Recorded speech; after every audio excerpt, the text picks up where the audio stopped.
Eee, mana? Oke, uang. Nah, kalau kita ngomongin uang, nah kata bab 4 ya, biasanya kita ngomongin uang itu adalah uang yang ada di dompet teman-teman, gitu ya.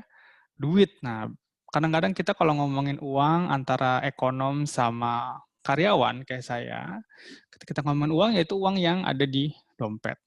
Padahal kalau kita mengacu ke definisi para ekonom, seperti teman-teman lihat di layar, bahwa sebenarnya pengertian uang itu lebih luas dari apa yang kita bayangkan selama ini.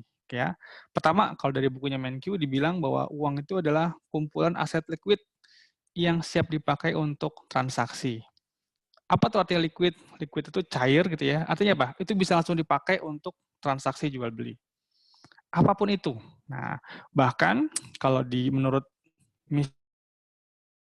kayaknya ini buku yang lebih saya sarankan ke teman-teman untuk baca. Kalau mau tahu lebih banyak mengenai uang dan monetary policy itu bukunya Frederick Mishkin. Itu kami sempat dipaksa untuk baca itu. Yaitu kata dia adalah apapun. Nah, any goods kata dia gitu ya. Barang apapun yang diterima dan disepakati secara luas sebagai media tukar-menukar. Jadi dia bilang, uang itu apapun ya yang generally accepted gitu ya, diterima secara luas baik oleh pembeli maupun penjual seperti yang dibilang di pengertian berikutnya untuk jual beli. Apapun itu, makanya dalam sejarah pembentukan uang gitu ya, nanti kita akan belajar mengenai adanya uang yang dulunya itu hanya berupa batu. Kalau di teman-teman baca di bukunya Menkyu ada uang dalam bentuk rokok gitu ya, di penjara ketika Perang Dunia Kedua, rokok itu jadi uang. Kenapa? Karena rokok itu diterima oleh semuanya. Bahwa kalau ada orang misalnya mau mengerjakan, misalnya ada napi mau dipijitin sama napi yang lain gitu ya. Dibayarnya pakai rokok tuh. Saya bayar pakai rokok. Ya, kenapa? Karena yang mijitin tahu dia akan bisa membeli jasa dari orang lain, misalnya dia mau minta tolong cuciin bajunya sama orang lain, dia bisa bayar pakai rokok itu. Nah, artinya pengertian uang itu lebih luas dibanding yang kita bayangkan selama ini. Bukan hanya uang kartal, bukan hanya uang logam dan uang kertas yang kita bayangkan, bahkan bukan juga mungkin teman-teman sudah kenal dengan namanya digital currency. Apapun itu, selama dia bisa dilakukan sebagai alat tukar menukar, maka itu bisa dikatakan kategori uang. Oke, berikutnya, tolong digeser sedikit. Nah, kalau uang sudah punya definisi tersebut, maka uang kalau mau dibilang sebagai uang, gitu ya, maka dia harus memenuhi beberapa fungsi. Yang pertama, itu sebagai alat tukar. Ya, artinya uang bisa dipakai sebagai alat untuk transaksi antara si penjual dan si pembeli sama-sama sepakat tuh. Oke, saya bayar pakai barang ini dan kamu bisa membayar saya dengan barang ini, ya. Artinya tadi balik ke definisi bahwa untuk dijadikan sebagai alat tukar, uang harus bisa diterima secara umum, ya, baik oleh si penjual maupun si pembeli. Medium of exchange gitu kalau bahasa di Menkyu, bahasa Inggrisnya. Kemudian dapat digunakan sebagai yang namanya alat pengukuran. Apa tuh alat pengukuran? Ketika orang mau mengukur kekayaan, maka dia biasanya menjadikan satuan uang sebagai ukuran kekayaan. Kemudian ketika orang mau mengukur seberapa berharganya barang yang dia miliki, nah, maka dia juga mengukur dalam satuan uang. Di fungsi uang, selain sebagai tukar-menukar, dia bisa digunakan sebagai patokan untuk mengukur segala macam jenis barang. Ya, bisa diukur dengan satuan uang. Yang berikutnya adalah untuk menyimpan nilai. Apaan tuh? Gitu kan ya. Bayangkan kalau di kasusnya Menkyu, ya, kalian adalah pengusaha roti gitu ya. Kemudian kalian mau menyimpan kekayaan kalian dalam bentuk roti. Bagus nggak tuh? Tentu saja enggak. Kenapa? Karena roti bukan media menyimpan nilai yang bagus. Roti itu dalam waktu hitungan hari, dia bisa basi, bisa jamuran, sehingga habis tuh kekayaannya. Atau misal contohnya juga, kalian mau menyimpan kekayaan kalian dalam bentuk gadget misalnya. Gadget itu punya nilai nih. Kalau kalian punya uang, tiba-tiba dapat uang 10 miliar. Kemudian kalian putuskan, oke, semua kekayaan saya akan saya simpan dalam bentuk gadget. Ya, karena saya suka punya gadget yang banyak. Tab, handphone, PC gitu ya. PC aja ya, PC gaming, ada PC kerja, ada PC buat grafis. Tapi itu tidak bisa menyimpan nilainya dengan baik. Kenapa? Karena suatu saat di masa yang dekat gitu ya, harga atau nilai dari barang-barang tersebut akan turun. Sedangkan uang memastikan kalau kalian punya uang sekarang, 1 tahun yang di masa yang akan datang, uang tersebut masih bisa dipakai. Meskipun uang juga bukan media penyimpan nilai yang paling baik, gitu ya. 1 juta sekarang sama 1 juta di masa yang akan datang, mana yang lebih berharga? Menurut teman-teman? Sekarang, Pak. Sekarang. Ya, sekarang. Iya, karena apa? Tergantung, Pak. Ya, umumnya sekarang deh, gitu ya. Kalau kita bilang apakah bisa jadi lebih berharga mana? Seandainya kita anggap semua hal berjalan sebagaimana mestinya, gitu ya. Maka 1 juta sekarang itu bisa membeli lebih banyak barang dibanding 1 juta di masa yang akan datang. Gitu ya. Kenapa? Karena ada prediksi gitu ya bahwa semua harga barang-barang akan naik gitu ya. Sedangkan 1 jutanya ya tetap 1 juta aja. Jadi meskipun uang itu punya fungsi untuk menyimpan nilai, tapi tetap itu bukan media yang sempurna. Ada beberapa yang lebih pas mungkin, misalnya emas, ya, karena jumlahnya yang terbatas, maka emas sering dianggap sebagai media penyimpan nilai yang lebih bagus. Tapi emas juga tidak praktis, ya, nggak gampang nyimpan emas. Jika kita mau menyimpan emas di lembaga keuangan, maka akan ada biayanya dan seterusnya. Ada yang bilang katanya kambing, gitu ya, kambing atau sapi katanya harga dari zaman dulu sama sekarang sama kalau dirupiahin. Well, saya nggak punya pengetahuan mengenai hal tersebut. Ya, yang mau saya sampaikan adalah meskipun uang punya fungsi sebagai media menyimpan nilai, tapi dia bukan yang paling sempurna. Oke. Seperti biasa, kalau ada yang mau ditanyain, saya diinterupsi aja ya. Ngomong-ngomong asik juga nih ngajar pakai handphone ya, jadi saya bisa sambil berdiri kayak lagi di kelas. Oke, lanjut. Sorry, saya nggak bisa scroll. Minta tolong sama hostnya. Fiat money. Nah, kalau kita ngelihat dari perkembangan sejarah gitu ya, adanya uang zaman sekarang, maka kita bisa ngelihat bahwa zaman dulu itu belum ada uang kertas. Oke, belum ada uang kertas. Dulu uang ya, itu bisa berupa, kalau saya baca-baca, ada yang bisa berupa cangkang kerang, ada yang bisa berupa batu, kemudian barang-barang mineral, atau yang paling umum yang terbayang di benak teman-teman biasanya emas. Ya, dulu emas itu menjadi komoditi money. Kenapa? Emas dianggap punya nilai, ya, komoditi emas itu dianggap punya nilai lebih dibanding barang-barang yang lainnya. Sehingga orang ketika mau transaksi di pasar, mereka bawa emas. Mereka bawa emas ke pasar, cari orang yang menjual barang yang dia butuhkan. Oke, itu namanya commodity money. Kemudian kebiasaan tersebut bergeser. Untuk memudahkan transaksi, gitu ya, kalau teman-teman nonton film kerajaan, maka biasanya semua raja-raja itu akan mengumpulkan emas di vault-nya mereka, di stronghold-nya di bentengnya mereka. Ya. Kalau kalian suka nonton film model Robin Hood, gitu ya, Game of Thrones gitu ya. Nah, biasanya tuh landlord tuh yang megang emas semuanya. Terus orang-orang yang punya emas akan diminta menyerahkan emasnya ke kerajaan, kemudian kerajaan akan memberikan sertifikat. Sertifikat yang diberikan tanda tangan dan cap dari kerajaan. Menyatakan bahwa apa sertifikat itu? Bahwa sertifikat itu berupa kertas, sebenarnya kertas kayak perkamen gitu, menyatakan bahwa orang yang megang kertas ini itu menyimpan uangnya di kerajaan senilai 2 bongkah emas. Nah, misalnya seperti itu. Oke ya. Emas tersebut kemudian juga mulai dibagi-bagikan untuk orang yang nggak pengen megang sertifikat. Jadi kemudian ada yang megang sertifikat, ada yang megang koin yang bergambarkan identitas kerajaan. Bisa seperti itu. Nah, lama-kelamaan sertifikat itu dijadikan alat jual beli juga oleh masyarakat. Jadi ada orang mau beli daging, ya, dia bilang, saya megang sertifikat nih dari kerajaan bahwa saya punya emas kerajaan. Saya mau beli daging dengan sertifikat ini. Jadi sertifikat emas tersebut bergeser dari si pemilik yang mau beli daging ke penjual daging. Ya. Kemudian apa yang dilakukan oleh penjual daging? Penjual daging datang ke kerajaan, minta emasnya, diridim emasnya, diminta berdasarkan sertifikat yang dia punya. Dibawa pulang deh emas itu. Seperti itu. Tapi lama-kelamaan bergeser lagi.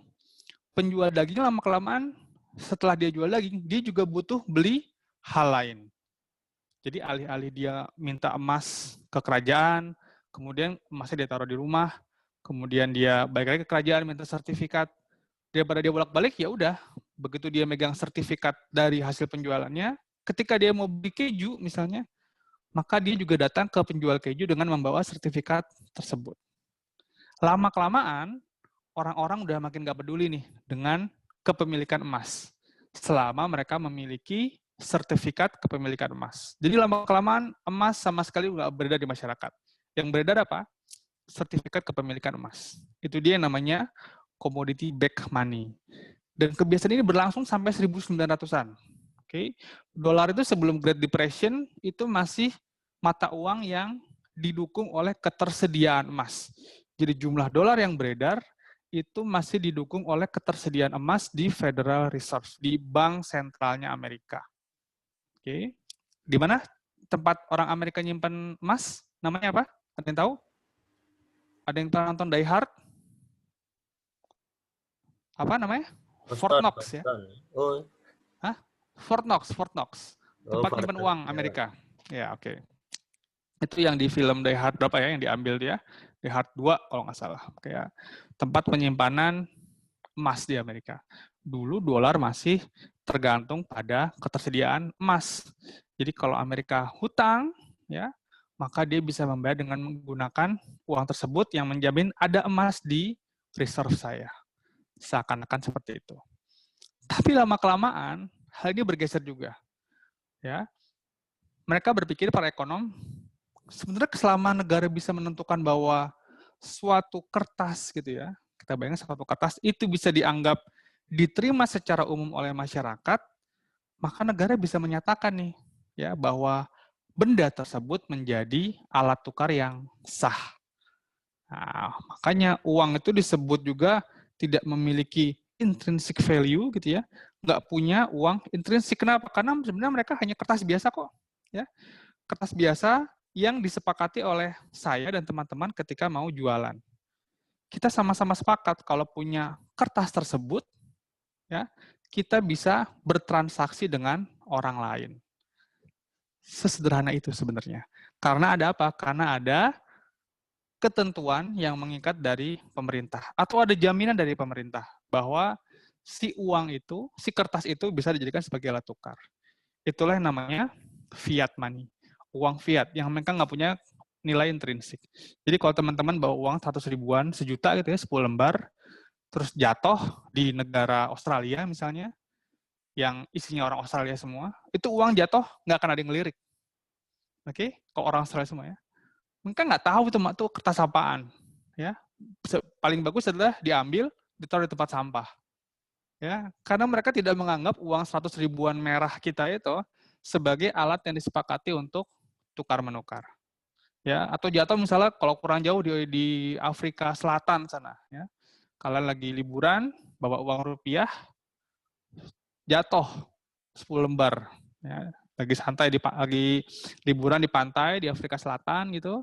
Tiba-tiba uangnya tercecer, nggak akan ada yang ngambil tuh 100 ribuan bermata uang rupiah. Karena mereka nggak tahu kalau itu mata uang. Okay? Dan mereka tidak menganggap bahwa kertas tersebut ya, itu sebagai alat tukar yang sah. Beda kalau 100 ribuannya jatuhnya di kelas. Nah, rame tuh ya. Kata Yofi, ini punya gua. Kata si siapa, ini punya gua. Nah, rame.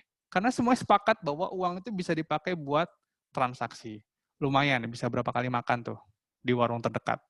Oke, itu fiat money. Uang yang sebenarnya tidak memiliki intrinsic value, tapi lebih didukung oleh kekuatan atau ketentuan dari pemerintah yang berlaku.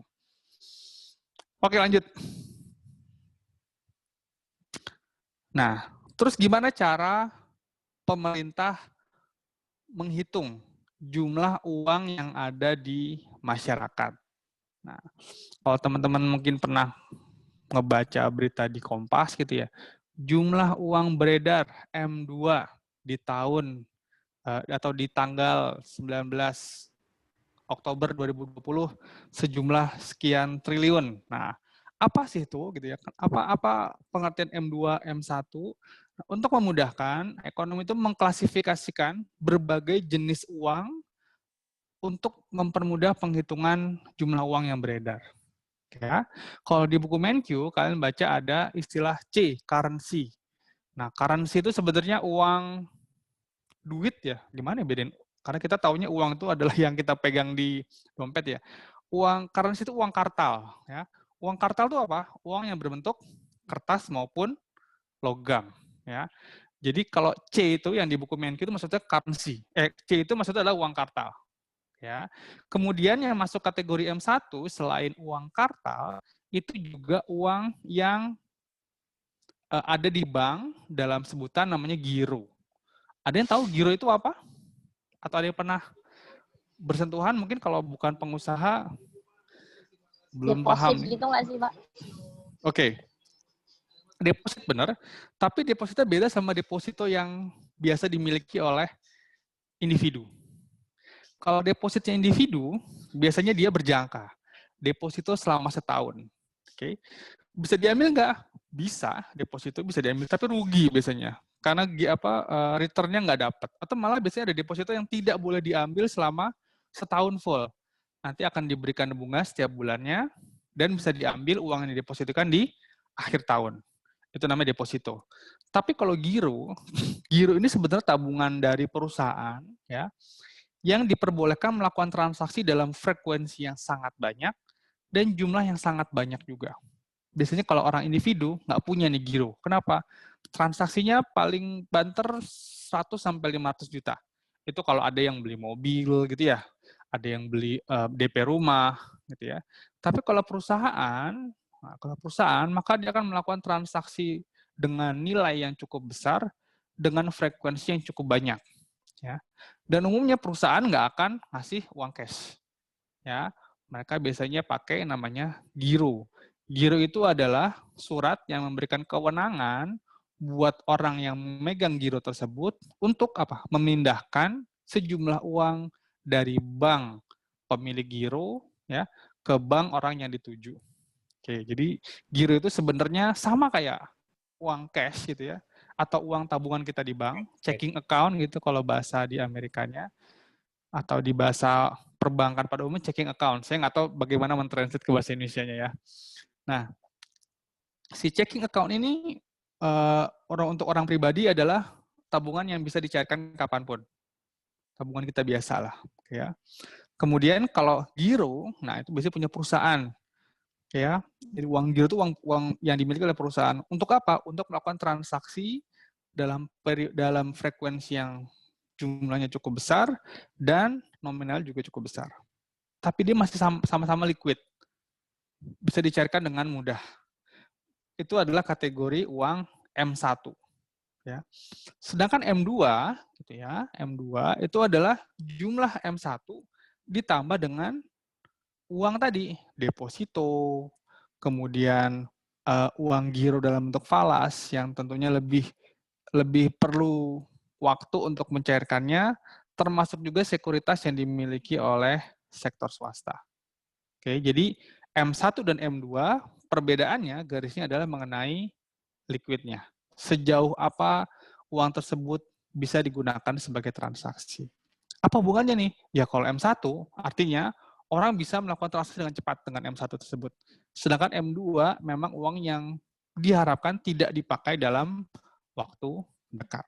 Ya, buat investasi atau buat tabungan biasanya kalau M2. Tapi itu tetap jumlah uang yang dihitung di masyarakat. Oke, next. Minta tolong di scroll ke atas sedikit. Oke, nah ini adalah contoh jumlah uang beredar yang saya ambil dari publikasi BI per bulan Agustus 2020, teman-teman lihat bahwa jumlah uang beredar yang ada di masyarakat itu memang dihitung, memang dikontrol, memang diawasi oleh Bank Indonesia. Dan cara mengontrolnya itu memang dibagi menjadi ada uang M1, ya, teman-teman perhatikan di slide tersebut, M1, sorry, handphonenya jatuh. Oke, M1 yang terdiri dari ada uang kartal, gitu ya, termasuk giro, dan uang elektronik. Uang elektronik apa ya? Teman-teman pasti tahu. Apa tuh uang elektronik yang dikasih bank? Apa? Digital E-money. E-money. E-money, Flash, terus BNI, OVO, gitu ya. Termasuk, bukan, kalau OVO yang menerbitkan bukan bank, sorry. Ini uang elektronik ini yang masuk ke istilah M1, setahu saya, kalau saya baca di publikasinya adalah uang elektronik yang diterbitkan oleh bank. Oke, nah ini menarik nih. Terus di mana posisi dari GoPay, di mana posisi dari OVO, Dana, apalagi lah, banyak banget itu sekarang ya. Iya, Pak. Nah, kalau saya baca dari beberapa sumber, maka dia akan masuk sebenarnya masih kategori tabungan. Ya, karena uang elektronik yang masuk di publikasi ini dicantumkan di keterangan tersebut bahwa uang elektronik adalah uang yang diterbitkan oleh bank. Sedangkan GoPay, OVO, Dana itu pakai oleh lembaga keuangan, oleh fintech, kan ya? Beda. Beda nanti teman-teman setelah slide ini akan perhatikan bahwa ada perbedaan antara fungsi dari bank dengan fungsi dari si fintech, terutama dalam mempengaruhi jumlah uang yang beredar. Oke, masih masuk M1, ya, tapi dari diskusi kayaknya kalau dari tabel ini itu tetap masuk di uang tabungan. Oke, masih uang tabungan. Berikutnya, slide berikutnya. Nah, ini adalah contoh pertumbuhan uang beredar. Nah, jelek ya, kalau didefinisikan di Indonesia itu namanya uang beredar sempit. Nah, maksudnya uang beredar dalam pengertian yang sempit, M1. Kita lihat bahwa pertumbuhan uang beredar M1, gitu ya, itu fluktuatif, ya. Itu ada giro, ada uang kartal, dan memang terlihat siklusnya adalah seperti business cycle, seperti siklus bisnis perekonomian. Kadang-kadang ditekan, seperti di tahun 2019, dan tiba-tiba di 2020 ini pertumbuhannya sangat signifikan. Oke, berarti jumlah uang yang beredar tiba-tiba di masyarakat didorong oleh otoritas. Siapa tuh yang bisa mengontrol jumlah uang beredar? Nanti Bank akan kita lihat bahwa bisa bank sentral. Bank sentral biasanya nanti kalau kita ngomong dia akan mengatur mengenai monetary base-nya, sedangkan jumlah uang yang beredar itu juga dipengaruhi oleh si bank. Coba slide berikutnya. Sini ditulis bahwa bank itu mempengaruhi jumlah uang yang beredar loh. Ternyata bank, kalau saya ngomong bank berarti bukan bank sentral ya. Bank ini adalah bank komersial maupun bank syariah. Kalau di bahasa di peraturan Gubernur BI-nya itu ada BUK, Bank Umum Konvensional, dan juga BUS, Bank Umum Syariah. Oke, bagaimana cara bank mempengaruhi jumlah uang beredar? Coba next sedikit. Nah, sekarang bayangkan ilustrasi ini ada orang, saya punya uang 10 juta. Ya, saya punya uang 10 juta, kemudian saya tabung di bank.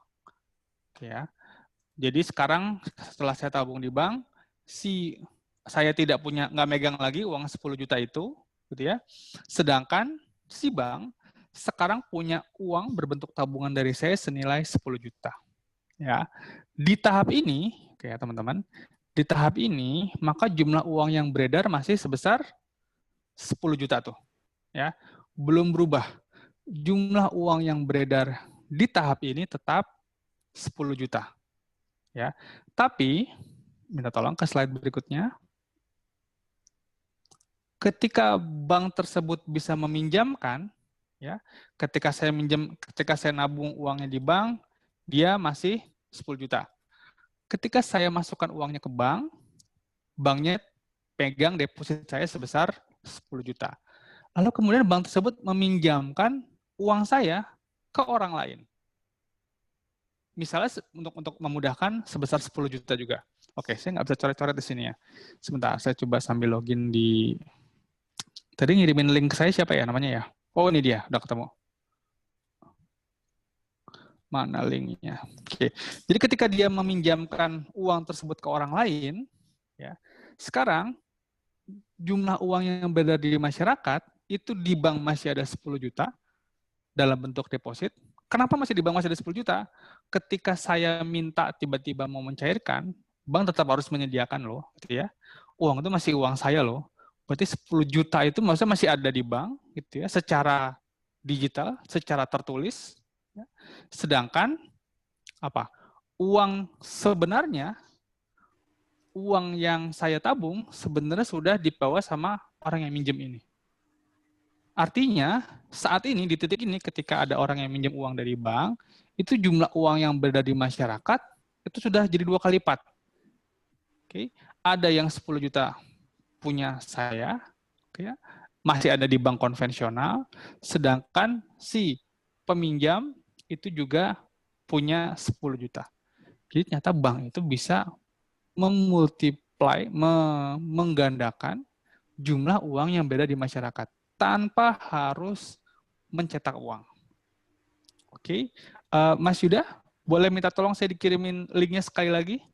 Saya mau coba pengen join dari PC nih, meskipun masih muter-muter, masih tetap kekeh.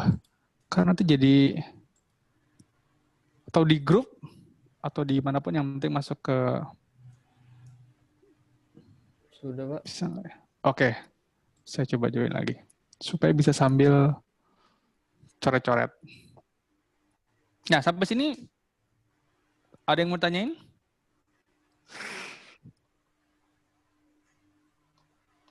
Berarti uang yang beredar jadi 20 juta dong, Pak? Iya.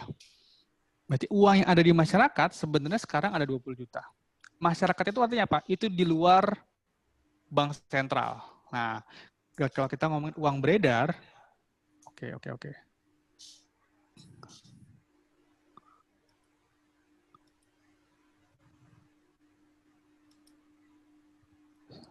Sebentar teman-teman ya. Siap.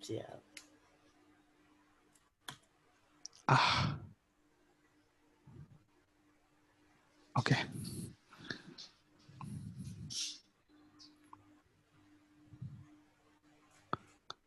Kalau suara di handphone tuh nggak bisa dihilangin ya?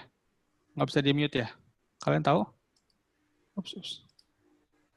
Kalau saya nggak bisa sampai maksimal, Pak. Hanya sampai... Nggak, maksudnya saya mau ngomong di notebook aja maksudnya. Nggak bisa ya? Nggak apa-apa. Oke, nggak apa-apa.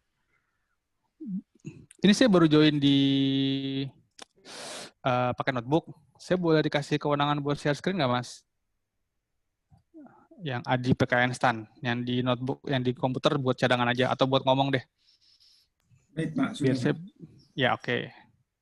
You can start screen share while other participants sharing. Mungkin yang Mas, siapa nih hostnya, bisa stop share screen dulu? Apa udah? Sudah, Pak. Aduh, berarti emang kalau di notebook itu harus update aplikasi Zoom nggak sih teman-teman?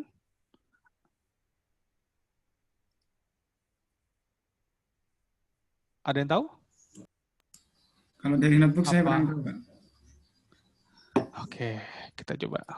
Bismillah.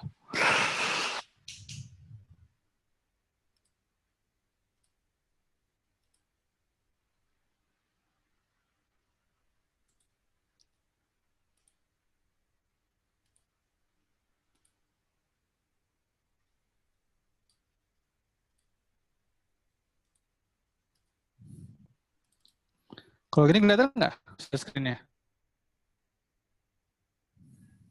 Belum, Mbak. Hitam. Oh iya. Iya, di handphone saya juga hitam nih tulisannya. Sebentar. Tapi loading kan ya? Itunya ya. Coba deh. Kenapa ya? Apa?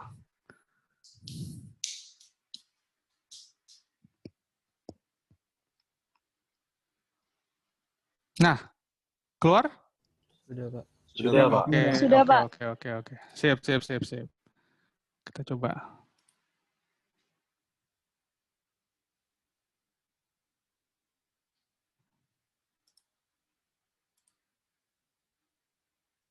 Oke, nggak apa-apa deh. Jadi kita dari handphone dan dari notebook. Nah,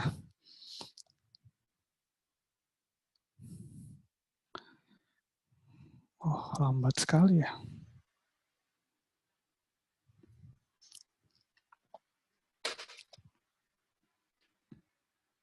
Oke, jadi ketika nih siklus yang pertama tadi dia masukin uang sebanyak 10 juta, gitu ya, dan bank meminjamkan sebanyak 10 juta juga untuk memudahkan, ya, maka sebenarnya total uang yang beredar di masyarakat saat ini ya sejumlah ini. 20 juta, Pak. Ya, mengapa dibilang 20 juta? Karena ketika saya tiba-tiba minta uang dari bank, mau withdrawal gitu ya, mau ngambil, maka bank punya kewajiban untuk mengembalikan juga sebesar 10 juta. 10 juta. Gitu ya. Maka sebenarnya secara teori gitu ya, secara ketentuan uang yang berada di masyarakat di titik ini ketika orang kedua ini si B ini minjem, maka di masyarakat ada jumlah uang beredar berapa? 20 juta.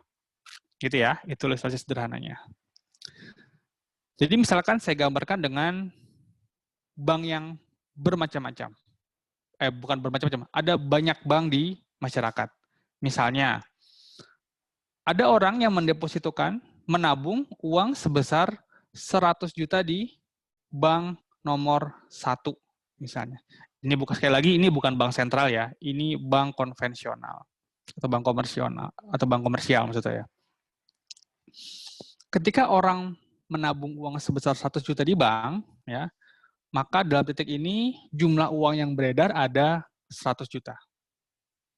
Kemudian apakah bank boleh meminjamkan uang tersebut ke pihak lain? Boleh. Memang itu adalah fungsi utamanya si bank, ya nggak? Dia simpan pinjam, ya. Tapi ada ketentuan bahwa bank harus menyimpan reserve, gitu kita bilang reserve atau cadangan, ya. Tidak boleh meminjamkan semuanya sebenarnya nih, ya. Ketentuannya adalah nggak boleh meminjamkan semuanya. Misalnya dalam contoh ini kita bilang reserve-nya adalah 40%. Jadi ketika yang menyimpan uang 1 juta tiba-tiba mau narik uang, bank punya cadangan lah. Setidaknya 40% dari uang yang ditabung. Oke.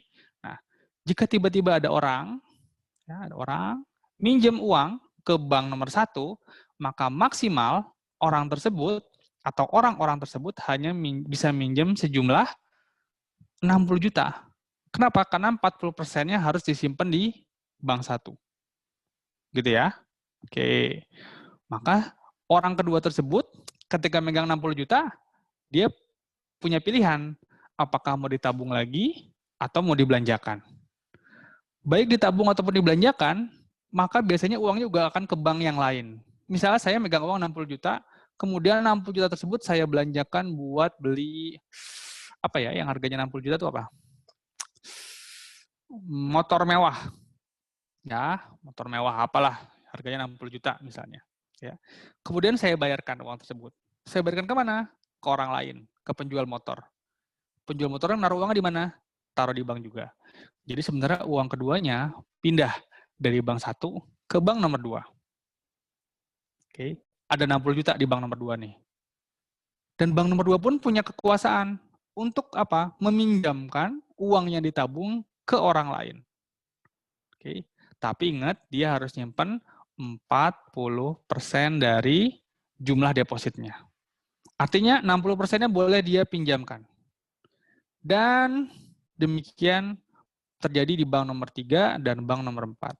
Artinya, dari total uang yang masuk 100 juta, bank itu bisa menggandakan ya dengan kewenangan yang diberikan oleh bank sentral. Yaitu apa? Untuk meminjamkan sebagian dari uang yang dia kumpulkan dari masyarakat untuk dipinjamkan ke pihak lain.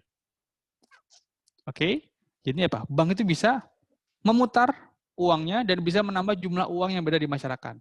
Meskipun base-nya atau nilai awalnya tetap 100 juta. Oke.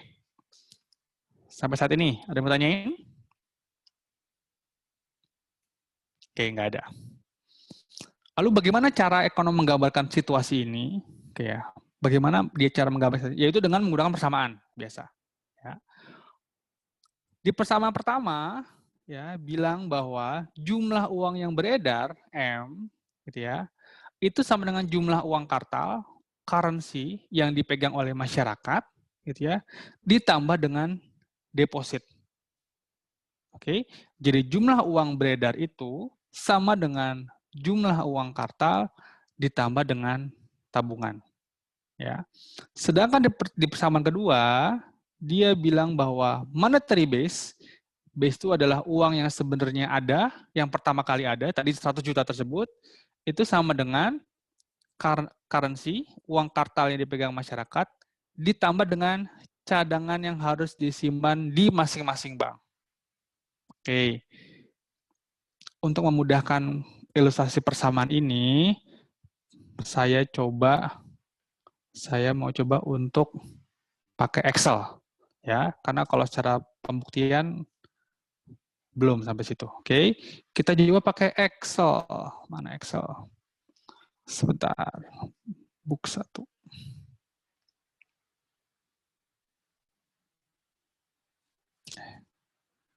Mana Excelnya?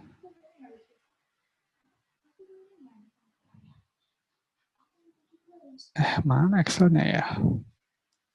Oke, sebentar. Nggak di-save Excel, saya buat dulu.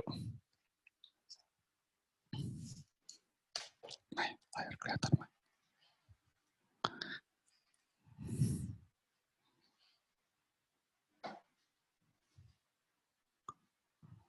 Share.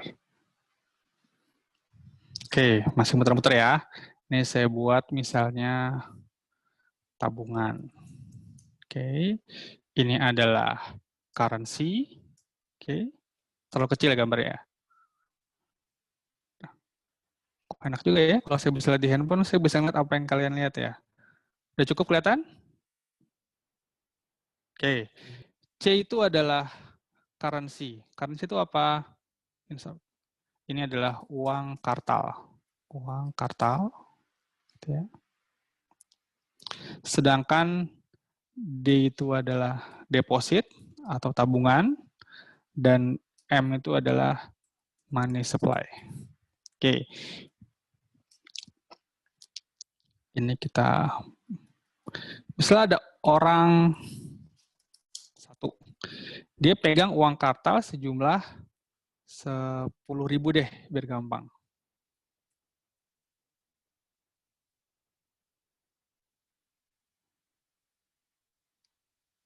Oke. Kegedean nggak sih layarnya? Enggak ya? Oke. Bank 1. Di titik ini, jumlah uang beredar sama dengan jumlah di deposit sama jumlah yang ada di bank. Oke. Di tahap ini, jumlah uang beredar di masyarakat itu tetap 10.000. Oke ya, tetap 10.000. Kemudian orang ini memutuskan untuk nabung. Ya, untuk nabung di bank satu sejumlah semuanya. Jadi, orang satu ini memutuskan untuk nabung sebesar 10.000, maka uang kartal yang dia pegang habis. Oke. Oke. Sehingga di titik ini jumlah money supply-nya masih 10.000. Saya kasih kuning. Oke. Jumlah uang yang beredar di titik ini masih 10.000. Sampai sini paham ya? Oke. Bisa sedikit diulang, Pak? Oke, ulang. Oke. Di tahap ini ada orang satu. Ini saya hapus dulu. Ya. Orang satu ini punya uang 10.000. Oke. Dia megang uang kertas 10.000. Dia punya gaji 10.000 misalnya. Oke ya. Kita sederhanakan. Dia punya gaji 10.000. Oke. Kemudian, si orang satu ini memutuskan untuk nabung di bank. Ya. Dia memutuskan menabung di bank. Maka dia pindahkan uangnya di dompet ke bank satu.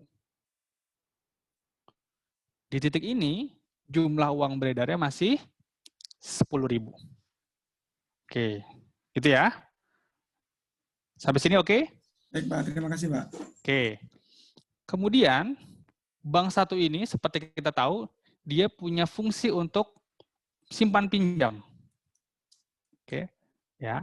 Kemudian bank satu ini meminjamkan sebagian dari deposit yang dia punya ke orang kedua. Oke, nah ingat deposit yang ada di bank satu itu miliknya orang satu. Oke, meskipun ada di bank, tapi dia punya orang satu nih. Kalau tiba-tiba orang satu mengambil uang, bank satu harus menyediakan. Oke. Tapi ada orang dua datang. Orang dua butuh uang, misalnya buat investasi atau buat buka lapangan pekerjaan. Maka bank dengan mengharap ada kelebihan dari tingkat suku bunga yang dibayarkan ke orang satu dan yang dibayarkan oleh orang kedua, dia akan meminjamkan sejumlah uang ke orang kedua. Misalnya, kita bilang bahwa bank harus menyimpan 40% dari total uang yang dia punya. Maka maksimal, berapa jumlah uang yang boleh dipinjamkan ke orang kedua? 6.000. Apa teman-teman? 6.000, Pak. 6.000. Oke, 6.000.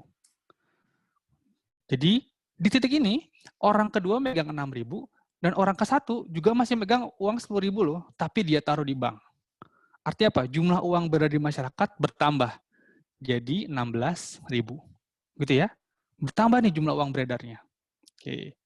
Sekarang misalnya orang kedua ini membelanjakan sebagian dari uangnya sejumlah 6.000 ke orang ketiga.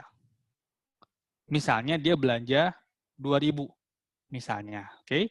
Maka uang orang kedua akan berkurang jadi 4.000. Dan orang ketiga jumlah uang yang dipegang bertambah jadi 2.000. Oke. Hanya pindah jumlah uang yang beredar yang dipegang orang dua jadi 4.000, orang tiga nambah jadi 2.000. Masih sama nih money supply-nya dibanding tahap tadi. Ya, masih sama.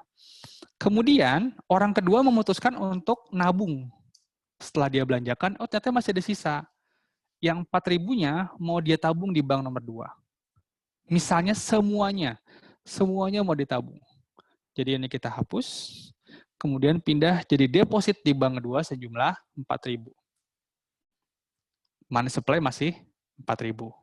Nah, si bank kedua ini gitu ya, masih punya hak untuk ngapain? Untuk minjemin.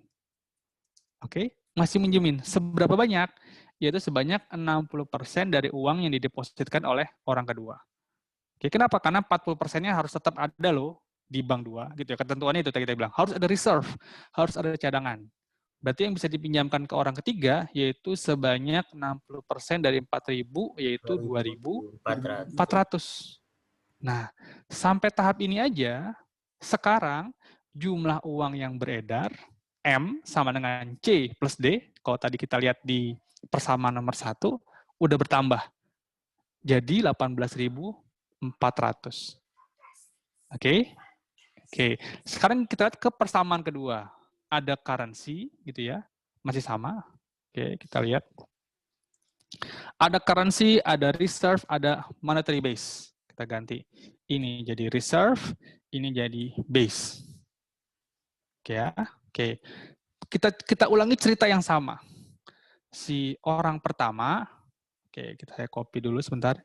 Ini sama dengan sum dari sampai orang ketiga. Ya, sedangkan ini merupakan sum dari ini. Oke. Ya.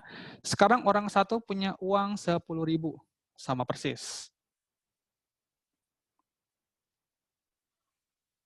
Dan ini saya kasih warna, misalnya jadi warna hijau. Ya. Orang satu memutuskan nabung di bank satu sebanyak 10.000. Sama ceritanya. Oke. Perbedaannya adalah ketika bank satu mau meminjamkan ke orang kedua. Berapa tadi minjeminnya? 6.000. Oke. Ketika meminjamkan 6.000, ingat, kita di sini ngitung reserve. Reserve-nya bank satu tinggal berapa sekarang? 4.000. 4.000. Oke, jadi sebenarnya monetary base-nya masih tetap 10.000. Ya, karena kita bukan menghitung money supply, tapi kita menghitung base-nya. Base itu adalah currency ditambah reserve. Ketika dia beli barang ke orang ketiga seharga 2.000, maka jumlah orang kedua uangnya tinggal 4.000. Sama, monetary base tidak berubah. Ketika orang kedua memutuskan nabung di bank 2, memindahkan jumlah uang yang beredar, jumlahnya masih tetap 10.000. Oke. Dan ketika ketika orang kedua nabung ke bank 2 dan bank 2 meminjamkan ke orang ketiga sejumlah 2.400, maka reserve di bank tinggal 1.600. 40% dari jumlah yang ditabung oleh orang kedua. Oke. Simulasi ini hanya ingin menggambarkan bahwa persamaan tadi itu bekerja seperti ini. Bahwa di persamaan pertama itu adalah money supply. Money supply M itu sama dengan currency ditambah dengan deposit. Ya. Sedangkan monetary base ya, itu merupakan penjumlahan dari uang kartal ditambah dengan reserve. Ya. Jadi base itu menggambarkan uang yang sebenarnya pertama kali ada di masyarakat sebelum keterlibatan bank sebagai pihak yang bisa menggandakan jumlah uang yang beredar. Oke. Ada yang mau tanyain mengenai simulasi ini sebelum kita balik ke persamaan lagi? Saya cuma menggambarkan bahwa ternyata secara simulasi ini maksud persamaan tadi. Oke ya. Udah di-save kan ya? Oke, nanti bisa dilihat ulang. Kita balik ke sini. Oke, tar masih muter. Pak, sebelumnya boleh izin bertanya, Pak? Boleh, silakan. Berarti yang disebut dengan uang beredar itu termasuk istilahnya uang yang tercatat di bank ya, Pak? Betul. Jadi uang beredar itu adalah uang yang bisa dipakai oleh masyarakat. Oke. Kenapa tadi uang deposit itu yang 10.000 masih masuk uang yang beredar? Kenapa? Ketika orangnya nabung tiba-tiba pengen narik uang dari bank, dia masih bisa dapat uangnya. Oke.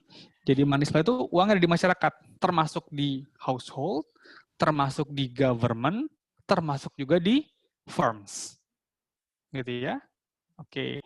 Dan firms itu ada yang merupakan lembaga penyedia jasa, gitu kan ya? Karena kan firms itu menyuplai goods and service. Jadi semua uang yang di luar bank sentral, gitu ya, itu merupakan jumlah uang yang beredar. Oke. Pak, kalau pinjaman Gitu luar ya? negeri itu gimana, Pak? Pinjaman luar negeri, oke. Di bab 4 ini kita masih ngomong closed economy. Oke ya. Nanti begitu ada pinjaman uang di luar negeri, uangnya masuk ke siapa? Uangnya masuk ke money supply langsung.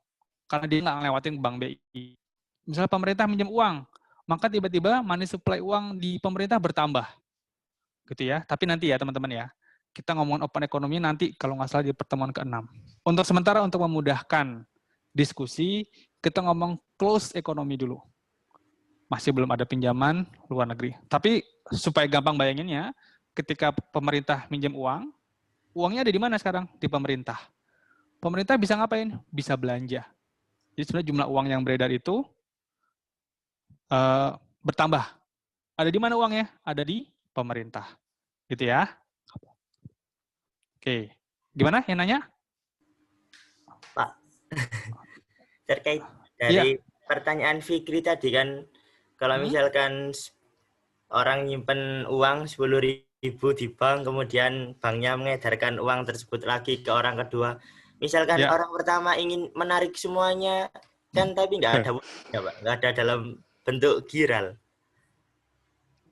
Iya, ya itu memang keadaannya. Jadi kalau sekarang gini, bayangkan teman-teman punya uang 1 miliar atau 10 miliar deh yang banyak ya. Teman-teman di kos-kosan masuk ke kamar kos-kosan tiba-tiba nemu uang 10 miliar dalam bentuk koper. Terus kalian tabung di Bank Mandiri Bintaro yang di depannya Plaza Bintaro. Gitu ya, tuh ada Bank Mandiri cabang Bintaro, entah kantor cabang atau kantor apa. Kalian tabung di situ sebesar 10 miliar. Terus kalian pulang ke rumah. Besoknya, apakah kalian yakin uang kalian itu masih ada di brankasnya uang Bank Mandiri cabang Bintaro? Kira-kira masih ada nggak uang kertas sebanyak 10 miliar di bank? Enggak, Pak. Nggak ada. Ya, emang seperti itu kenyataan. Mungkin Emang nggak ada. Nggak ada, Pak. Tapi kalau Secara total, Gimana? Ya. Kalau kita bukan penyimpan yang pertama sepertinya ada, Pak. Well, Dan- misalnya kamu bukan penyimpan pertama, ya. Iya. Yang pertama. Misalnya kita ngomongin ekonomi yang lebih sempit lah ya, jangan ngomongin kompleks dulu ya. Misalnya kamu penyimpan kedua, ya. Penyimpan kedua. Uang ketika kamu nyetor uang 10 miliar, ya, dan bank punya kewenangan untuk menyalurkan uang 10 miliar tersebut, apa yang dilakukan bank ketika megang uang 10 miliar? Ingat, bank harus membayarkan interest ke kamu sebagai penyimpan, ya nggak? Oke? Ketika Iya. bank megang uang 10 miliar, apa yang dilakukan? Apakah dia diemin itu uang jogrok di brankas dia? Rugi dong dia, ya nggak? Nyimpenin uang kamu, bayar ke kamu, gitu ya. Bayar bunga, terus apa yang dilakukan? Ya disalurin lagi. Dicari orang siapa yang mau minjem dengan bayar interest yang di atas interest yang dia bayarkan ke kamu. Jadi, sebenarnya ada kemungkinan gitu ya, uang yang kamu tabungkan di bank gitu ya, misal tadi jumlahnya fantastis 10 miliar, ya, misal kamu mempunyai uang yang lebih dibanding jumlah penabung yang lainnya, ketika kamu menarik uang, bisa jadi uangnya nggak ada di bank. Oke, makanya kepanikan itu sangat dihindari oleh bank sentral. Kenapa? Ketika orang-orang panik, orang mau ngambil uang semuanya dari bank, ya, para depositor mau ngambil uang dari bank, apa yang terjadi? Bisa jadi uangnya nggak ada di bank. Kemana uangnya? Uangnya sudah disalurkan ke kreditur. Makanya kredit macet itu berakibat buruk buat struktur perbankan. Kalau tiba-tiba yang nabung butuh uang, atau panik, terjadi kepanikan, maka ya bank tidak bisa menyediakan jumlah uang yang seharusnya. Lalu apa yang terjadi? Baru tuh bank sentral intervensi biasanya. Makanya ada bantuan likuidasi BI yang pernah bermasalah. Gimana Mas Yof? Oh iya, Pak. Siap. Ya, oke. Nanti kita akan sampai di tahap itu. Semoga keburu nih, udah 9:30 nih. Oke. Oke, gitu ya. Jadi memang jumlah uang yang beredar itu lebih banyak daripada base. Oke, dilihat dari persamaan ini lebih banyak daripada base. Kalau kita menggunakan matematika sederhana aja, gitu ya, dan perusahaan dan si ekonom mau tahu hubungan antara si monetary base sama dan ekonom pengen tahu nih hubungan antara M dan B. Bagaimana caranya? Gitu ya. Bagaimana ekonom mau mengetahui hubungan antara money supply dengan monetary base? Gitu ya. Maka menggunakan yang namanya istilah adalah currency ratio, yaitu jumlah uang yang beredar dibanding jumlah uang yang ada di tabungan, dan reserve ratio. Jadi jumlah uang yang ada di bank dibanding dengan jumlah uang yang di reserve dengan jumlah uang yang ada di deposit. Ya. Dengan matematika sederhana dan sudah ada di buku MenQ. Oke. Kalau perlu nanti saya tampilkan cara matematiknya, maka secara matematis ketemu rumus yang menyimpulkan hubungan antara money supply dengan monetary base. Oke ya. Untuk mata kuliah ini tidak diharuskan membuktikan bagaimana ketemu dari rumus ini, gitu ya.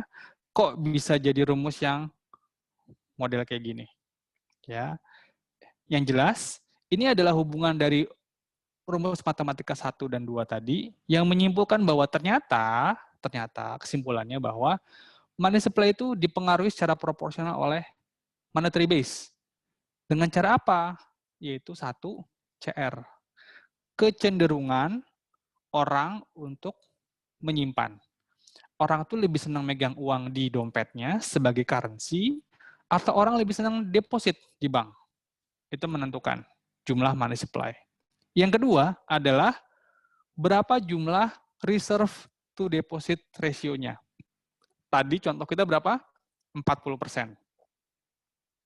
Berapa uang yang harus disimpan di bank tapi tidak boleh dipinjamkan oleh si bank. Oke.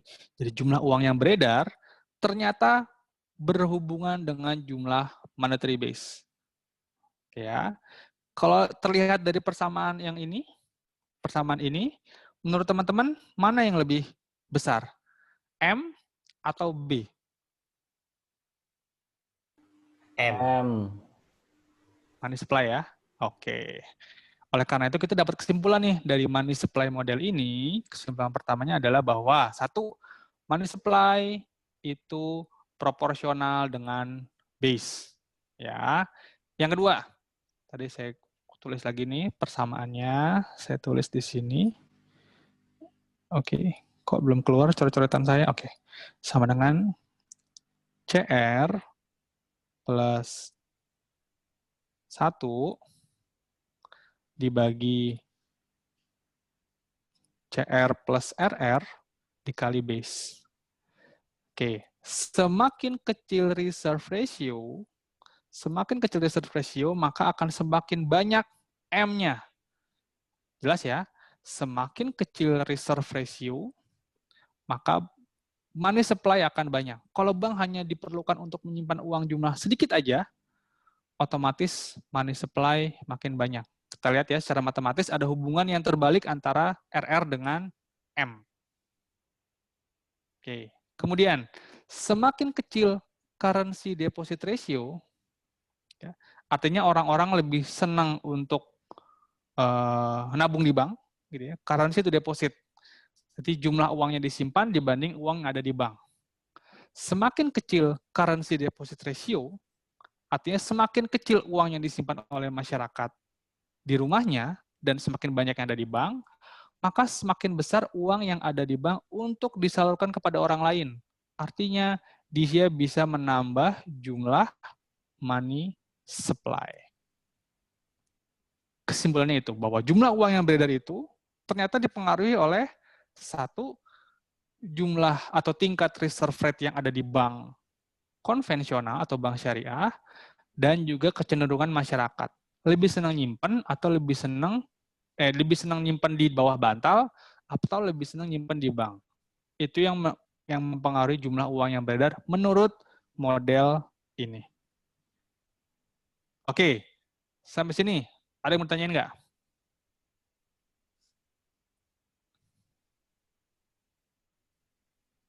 Nggak ada? Bingung? Kesimpulannya menurut saya cukup sederhana kan, bahwa jumlah uang yang berada di masyarakat ya, dipengaruhi oleh satu, reserve rate, yang kedua, kecenderungan masyarakat untuk menyimpan. Oke. Sekarang kita ngomongin base. Apa itu monetary base? Bagaimana cara pemerintah mempengaruhi mempengaruhi money supply gitu ya, melalui monetary base gitu ya. Oke. Kita lihat layarnya kok kecil ya.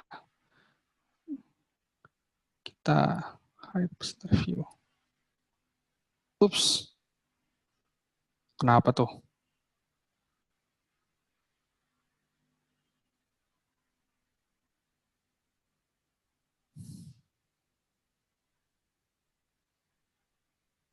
Oke. Nah, sekarang bank sentral. Di semua negara ada bank sentral. Di US ada Federal Reserve. Di Uni Eropa ada European Central Bank. Di Inggris yang udah keluar dari Eropa katanya sekarang ada Bank of England. Sekarang semua orang ngomongin kebijakan bank sentral Cina.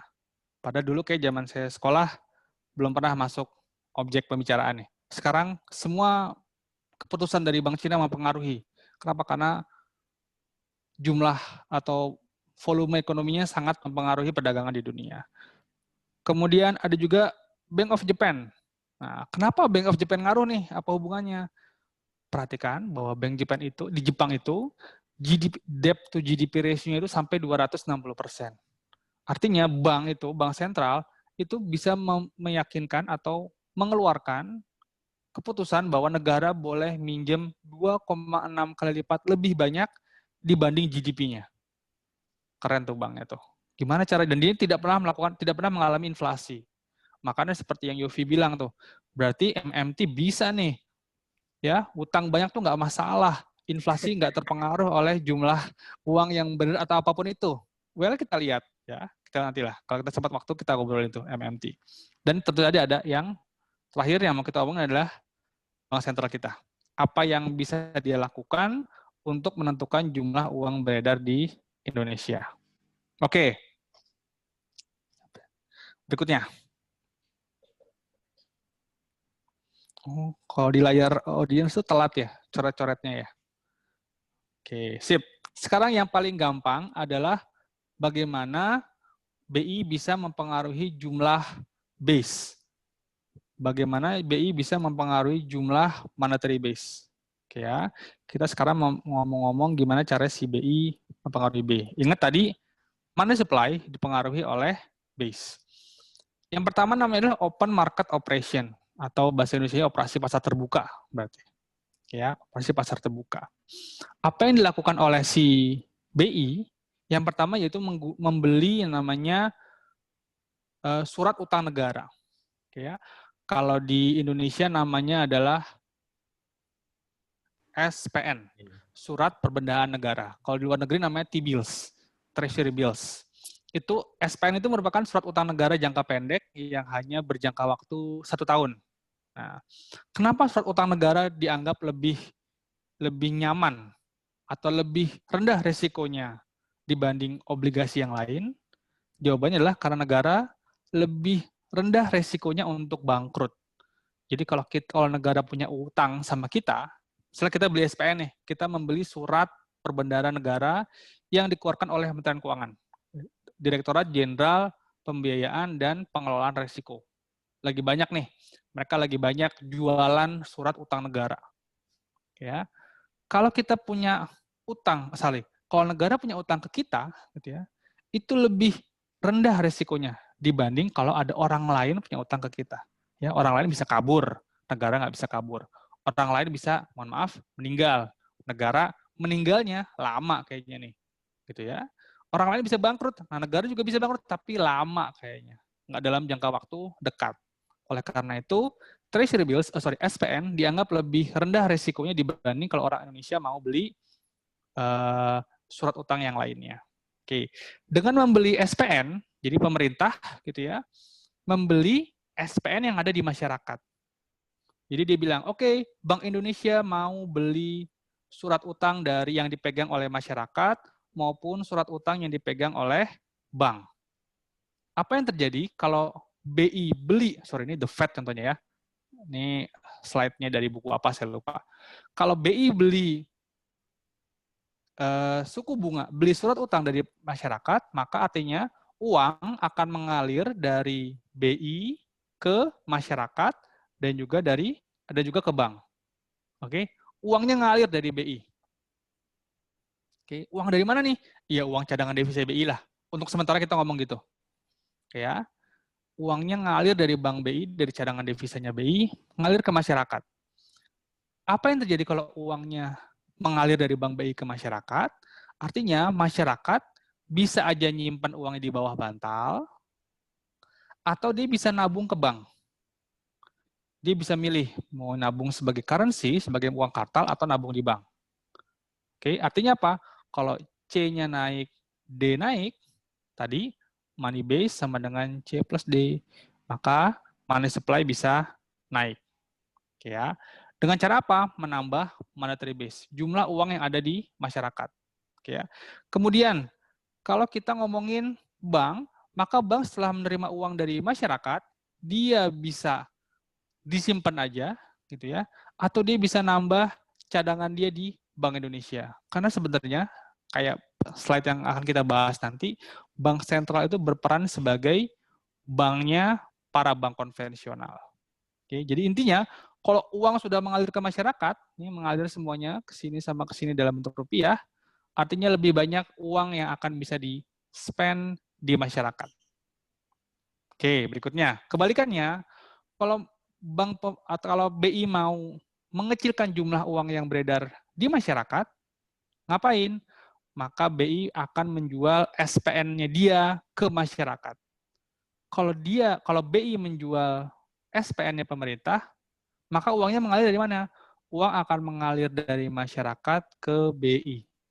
Jadi rupiahnya mengalir dari uang kartalnya masyarakat dan juga uang deposit yang ada di bank. Kenapa bank mau beli SPN? Kenapa? Karena risikonya sangat rendah. Itu merupakan investasi pastilah T-bills itu ya. meskipun rate-nya rendah, tapi itu investasi pasti. Daripada uangnya diem aja di tabungan mereka, ya, daripada uangnya diem aja di default-nya mereka, di berangkasnya mereka, mendingan mereka beliin ke surat perbedahan negara. Udah pasti tuh, ya, rendah sekali risikonya. Oke, daripada uangnya return-nya 0 dan harus bayarin interest ke kalian selaku penabung, bank lebih milih beli SPN supaya dapat return. Oke, jadi Bank Indonesia bisa mempengaruhi jumlah uang beredar pertama dengan pasar terbuka, jual beli SPN. Yang kedua, quantitative easing. Nah, ini tidak umum gitu ya. Ini sama kayak model pasar terbuka sebenarnya. Cuman ini hanya berlaku dalam hal operasi pasar terbuka itu gagal. Ya. Tujuan mereka untuk menambah jumlah uang beredar dan memacu konsumsi gagal. Maka apa yang dilakukan dalam quantitative easing? Maka bank sentral bukan hanya membeli SPN, tapi membeli atau menjual semua yang ada di masyarakat. Ya, mau obligasi pemerintah jangka panjang masuk, obligasi lain-lain yang risiko tinggi tetap dibeli. Ya, supaya apa? Supaya kalau semua obligasinya masuk ke pemerintah, artinya rupiahnya ngalir ke masyarakat. Oke. Kalau rupiah sudah mengalir ke masyarakat, masyarakat punya uang. Daripada dia nabung nyimpen aja nih, ya. Mereka mendorong masyarakat supaya ayo jajan, ayo konsumsi, ayo investasi dan segala macam. Karena jumlah uang beredar di masyarakat itu menandakan bahwa mereka punya kekuatan untuk belanja. Intinya itu. Oke. Yang kedua, seperti saya bilang tadi, bagaimana cara bank sentral itu menambah jumlah uang yang beredar. Oke. Maka yang pertama adalah, yang kedua adalah bank itu bisa menambah jumlah pinjaman ke bank konvensional. Kalau kita tadi tanya, kira-kira bank konvensional itu pertama-tama dapat uang dari mana ya? Kalau tiba-tiba nggak ada yang mau nabung, nah biasanya sih kalau bank konvensional mau berdiri itu mereka sudah punya yang namanya owner-nya lah. Ya, ketika Bank Mandiri, ketika BCA lah, BCA mau berdiri itu udah ada nih orang-orang yang siap mendepositokan uangnya di bank, di BCA. Jadi BCA ketika pertama kali berdiri itu udah punya uang tuh teman-teman. Udah punya uang buat apa? Untuk dipinjemin ke orang lain. Oke. Nah, kalau tiba-tiba banknya butuh pinjaman lagi, butuh uang lagi, ya tiba-tiba ternyata banknya sangat diminati oleh para kreditur. Wah, di bank sini nih bunganya rendah nih, enak, pelayanannya bagus, yuk kita minjem ke bank itu aja. Nah, tapi banknya nggak punya uang. Apa yang dilakukan? Minjem dari bank sentral. Oke, minjem uang dong. Kenapa bank konvensional mau minjem ke bank sentral? Karena rate-nya sangat rendah.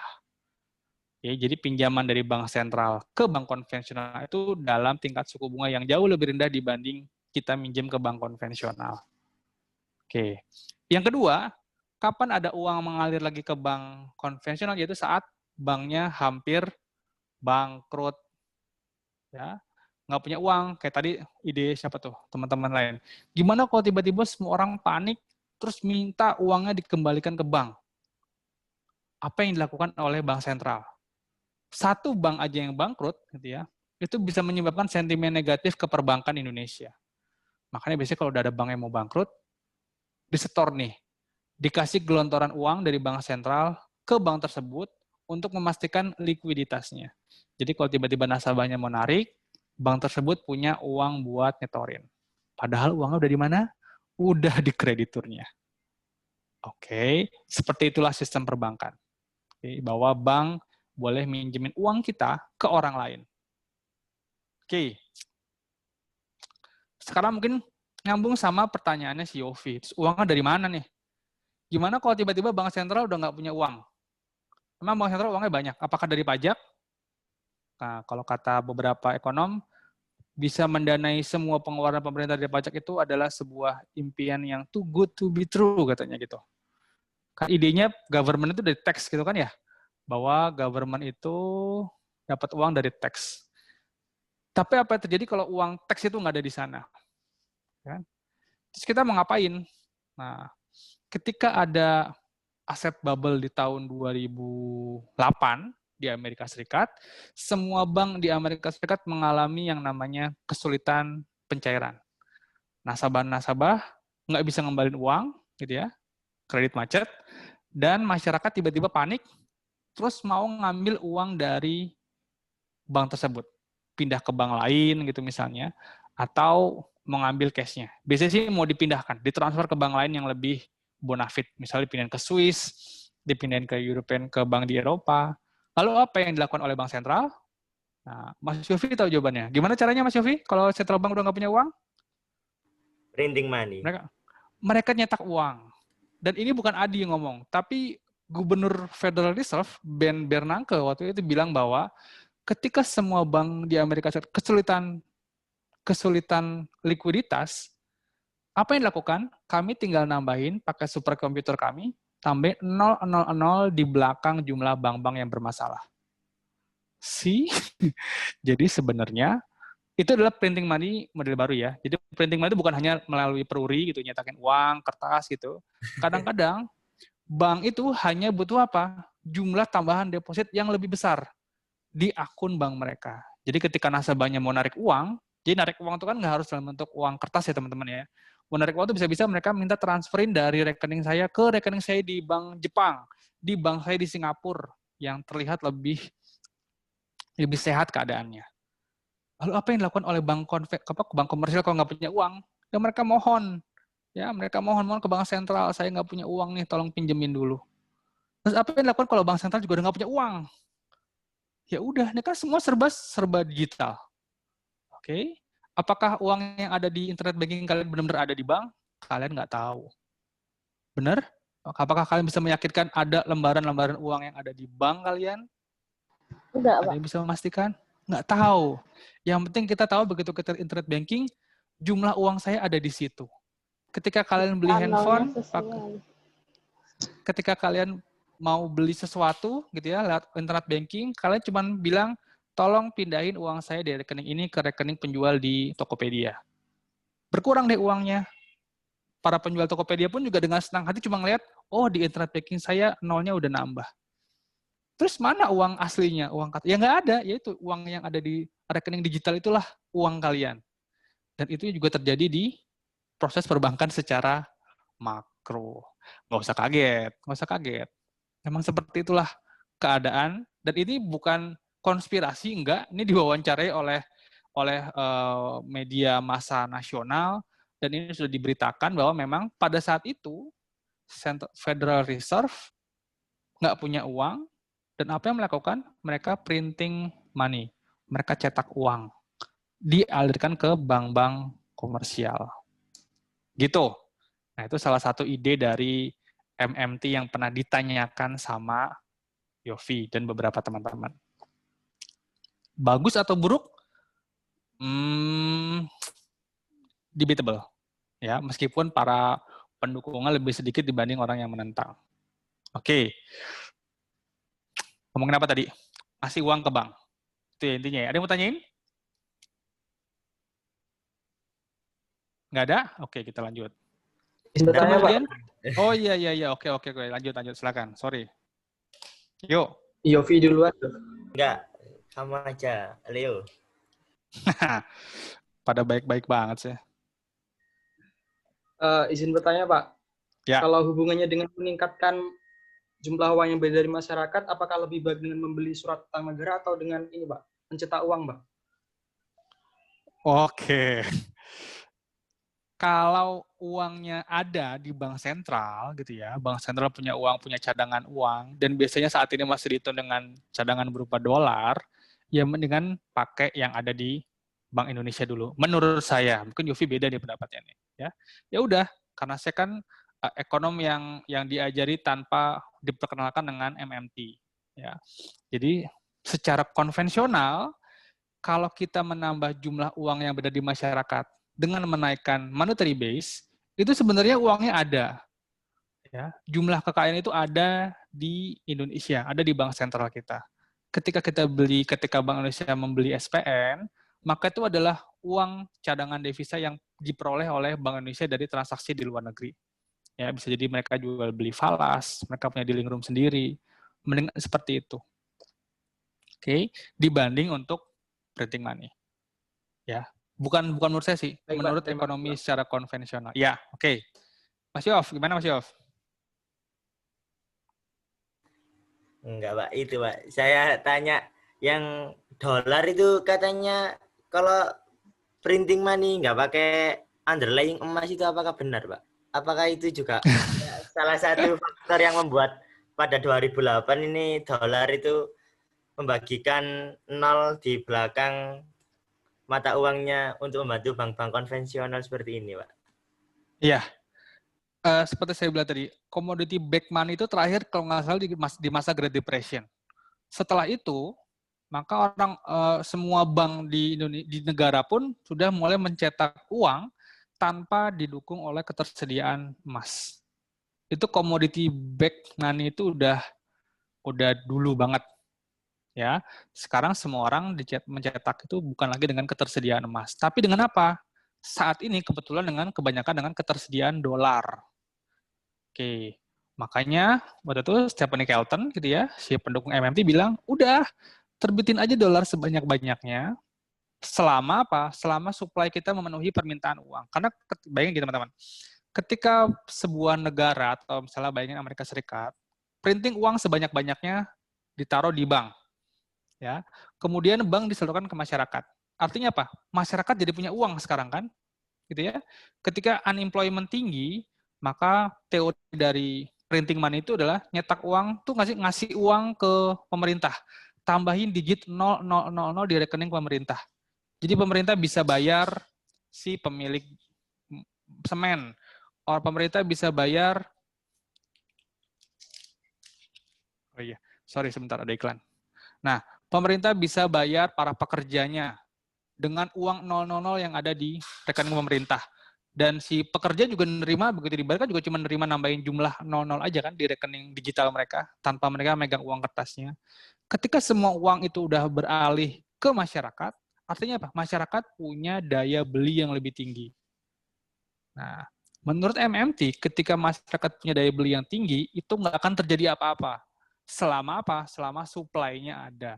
Selama barang-barang yang ada di pasaran itu pun ada. Jadi masyarakat megang uang lebih banyak dan mereka bisa menyalurkan uang tersebut buat apa? Buat belanja. Jadi nggak masalah. Selama kondisi tersebut terpenuhi. Gitu Mas Yof. Jadi emang nggak ada lagi didukung sama emas-emasan itu nggak ada. Makanya orang-orang yang lebih main safe hari gini gitu ya, mereka nggak lagi nyimpen dolar.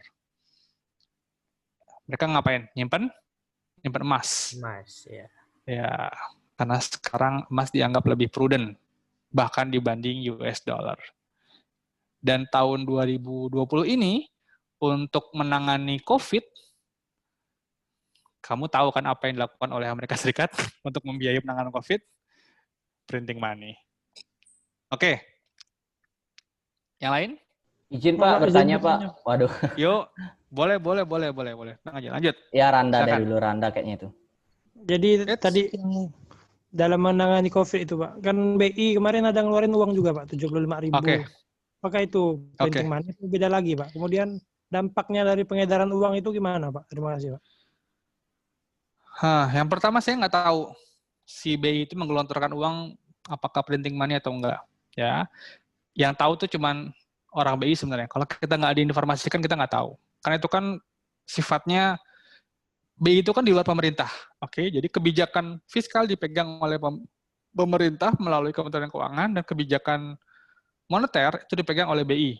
Dan BI itu harus sovereign, harus independen supaya nggak bias. Meskipun lalu bekerja sama mengatur inflasi, employment, seterusnya. Tapi ingat teman-teman, BI punya kewenangan sendiri. Jadi jujur aja saya nggak tahu apakah jumlah uang yang digelontorkan itu printing money atau sebenarnya hanya menambah monetary base lewat open market transaction. Oke, itu yang pertama. Yang kedua, apa ya? Apa masih lupa? Oh, apa hubungannya? Apa pengaruhnya banyak ke dampak money supply? Kalau kita ngelihat namanya quantitative money supply gitu ya, quantitative money theory yang teman-teman baca di buku mengenai inflasi, maka bilang bahwa kenaikan uang, jumlah uang yang terlalu banyak gitu ya, maka akan menyebabkan kenaikan harga. Kenapa? Karena jumlah uang yang banyak, ini kalau saya ngomong dari satu teori saja, dari satu model aja. Jumlah uang yang banyak akan menyebabkan orang-orang siap belanja. Oke, bayangin, ekonomi sederhana, satu rumah tangga dan satu perusahaan. Kalau tiba-tiba, saya ulangi, ada 2 rumah tangga dan 1 perusahaan. Oke ya. Tiba-tiba 2 rumah tangga ini dapat uang yang sangat banyak. Apa yang mereka lakukan? Dengan ekonomi sederhana ini hanya ada rumah tangga dan hanya ada firms, yaitu mereka akan belanja. Mereka akan membelanjakan uangnya ke perusahaan. Apabila supply dari perusahaan tetap tidak berubah, barang yang mau dibeli sedikit, daya belinya banyak. Apa yang terjadi, teman-teman? Inflasi. Harga naik. Harganya naik. Ini dari konsep ekonomi yang sederhana aja. Selama orang punya daya beli yang besar, negara nggak bisa supply gitu kalau kita ngomong, atau firm secara nggak bisa supply, maka harganya naik. Itu dari sudut quantitative money theory yang akan teman-teman pelajari di bab berikutnya. Tapi tentu saja, seperti yang terjadi di dunia ini, teori itu banyak. Ya, bahkan ada teori bumi itu datar. Nah, teori itu banyak. Oke, jadi ada yang bilang itu akan menyebabkan inflasi, ada yang bilang enggak juga. Kenapa? Karena selama si negara bisa supply dengan jumlah barang yang sama, maka nggak akan ada inflasi tuh, gitu kan? Terus ada yang bilang kalau pemerintah seenak-enaknya supply money, bisa jadi orang-orang nggak percaya sama kredibilitas mata uangnya dan segala macam. Oke, monetary policy is very wide. Dan sejujurnya saya bukan orang yang terlalu mendalami monetary policy ini, karena pusing bacanya. Bayangin uang saya nggak ada di bank aja, saya pusing.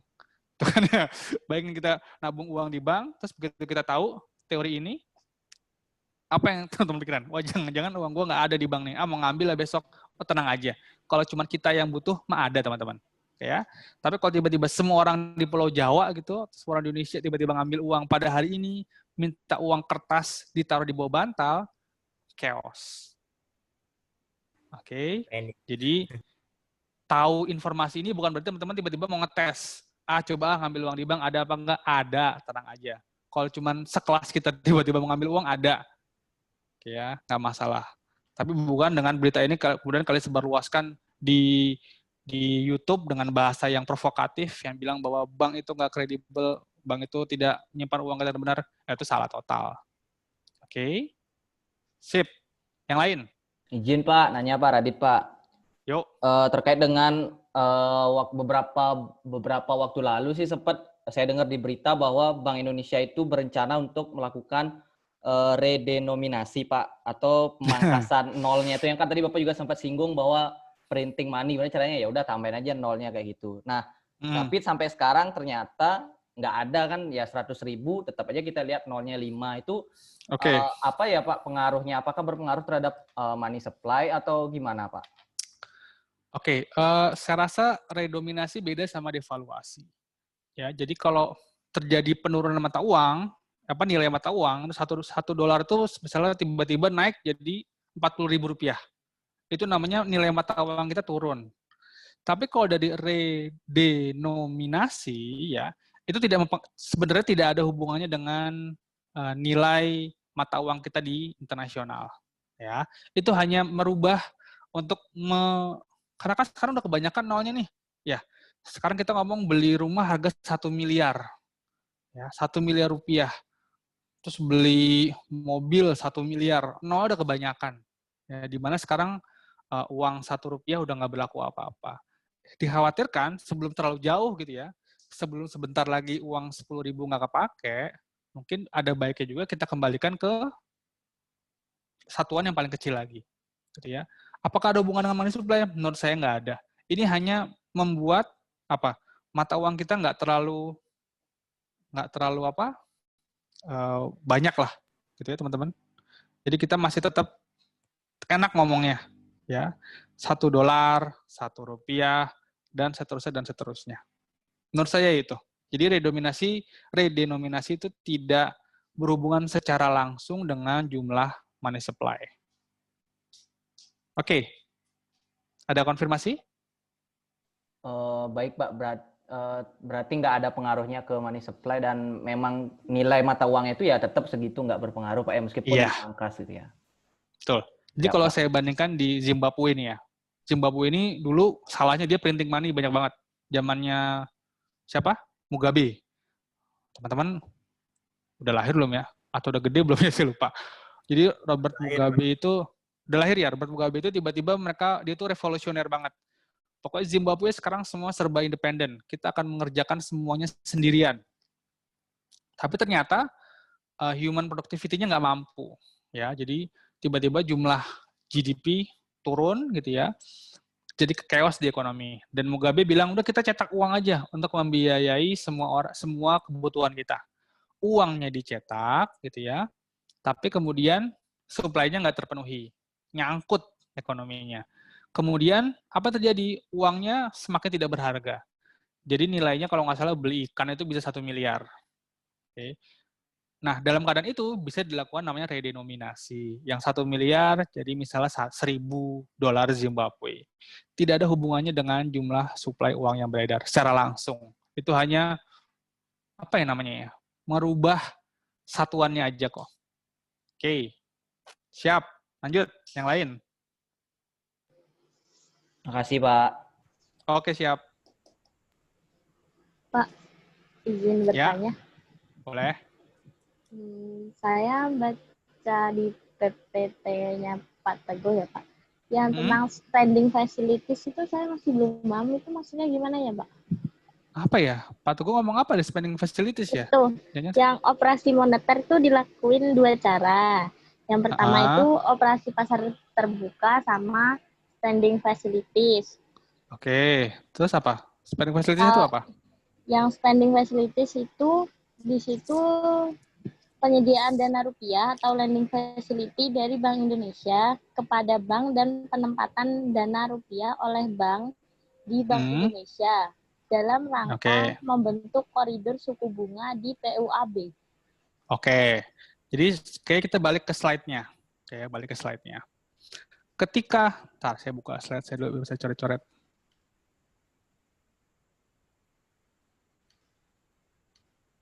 Nah, ketika Bank Indonesia mau minjemin ke bank konvensional gitu ya, maka Bank Indonesia tuh bisa mainkan ini nih. Bisa mainin tingkat bunga. Ya. Kalau dia merasa si money supply terlalu rendah, apa yang dilakukan oleh Bank Indonesia, maka dia akan menurunkan rate, namanya discount rate atau discount window, kalau nggak salah di bukunya Menko itu discount window. Jadi rate-nya ini dimainin sama Bank Indonesia.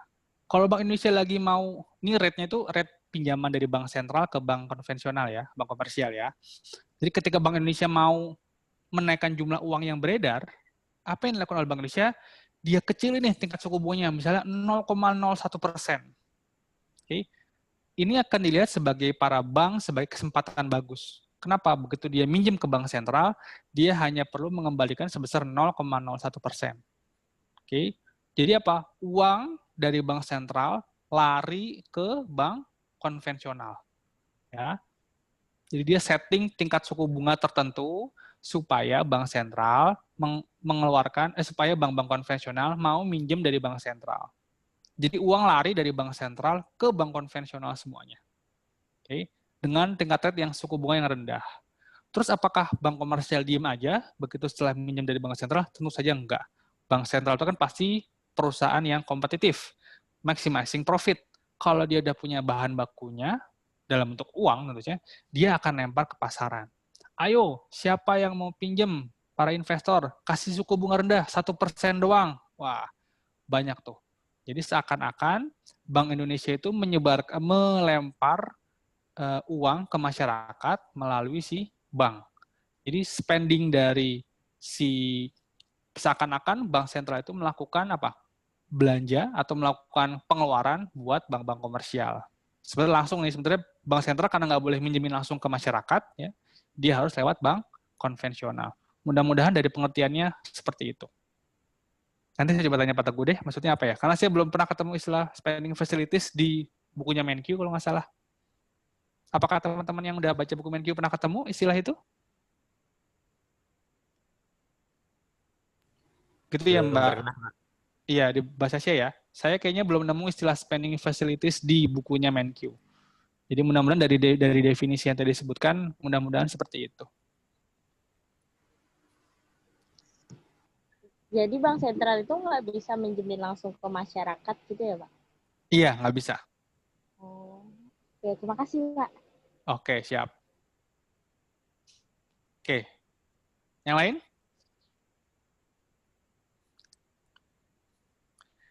Kalian ada kuliah habis ini?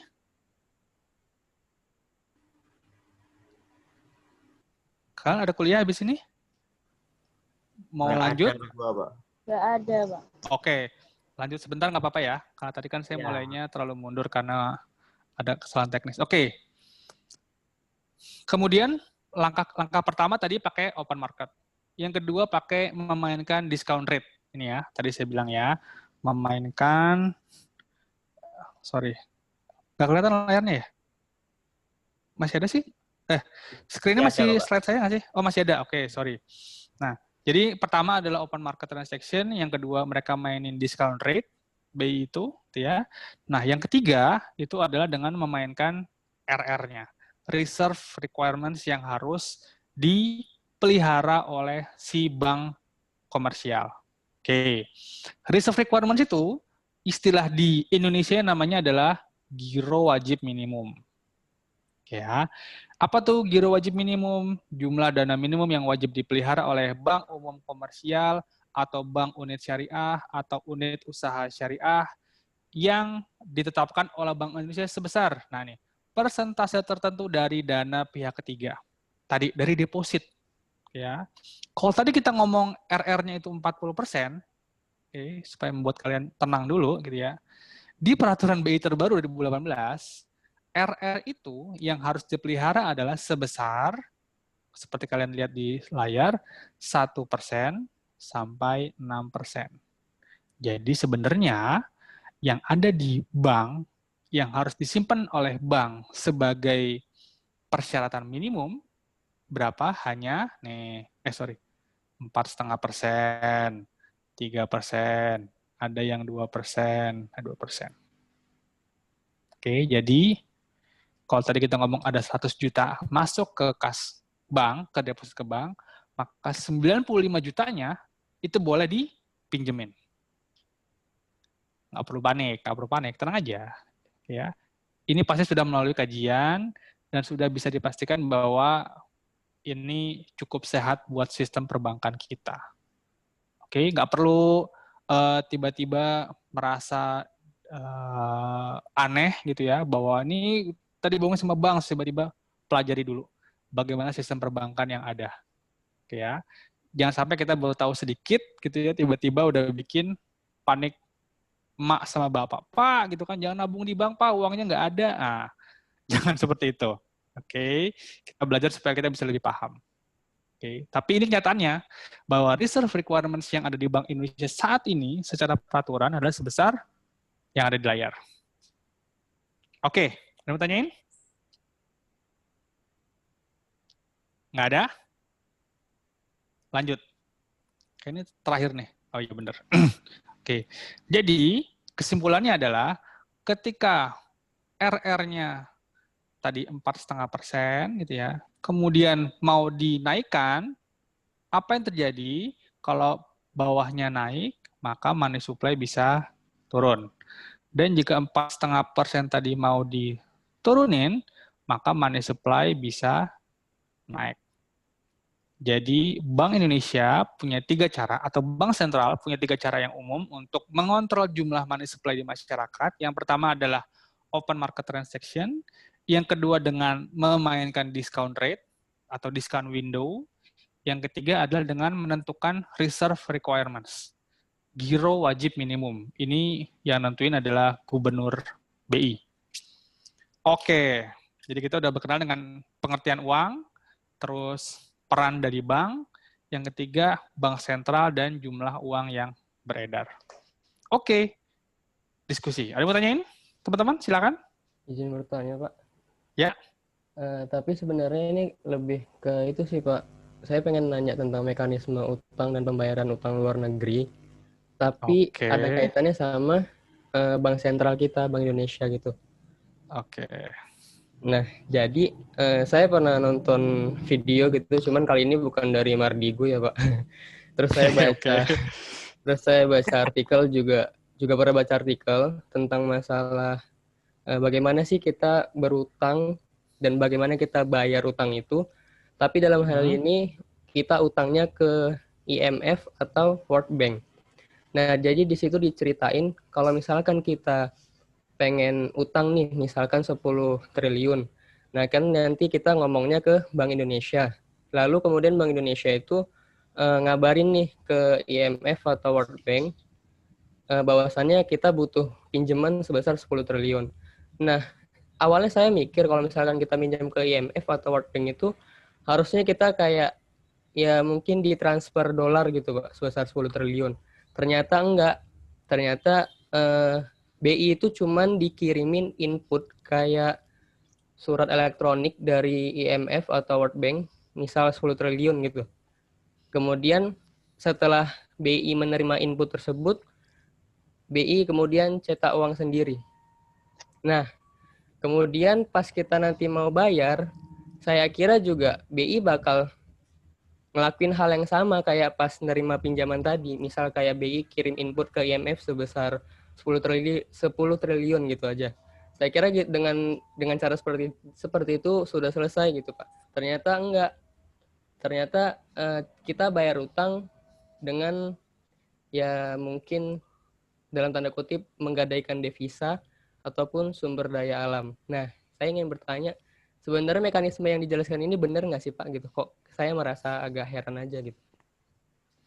Oke. Ini di luar pengetahuan saya kayaknya, Mas. Ya, saya takut salah jawabnya nih. Oke. Jadi saya nggak bisa bilang bahwa saya tahu semuanya, dan dalam hal ini saya jujur aja saya baru mendengar mengenai konsep utang luar negeri tersebut. Sorry Mas Yud, jadi saya khawatir salah nih. Kalau saya ngomong berdasarkan yang saya tahu, takutnya nggak pas.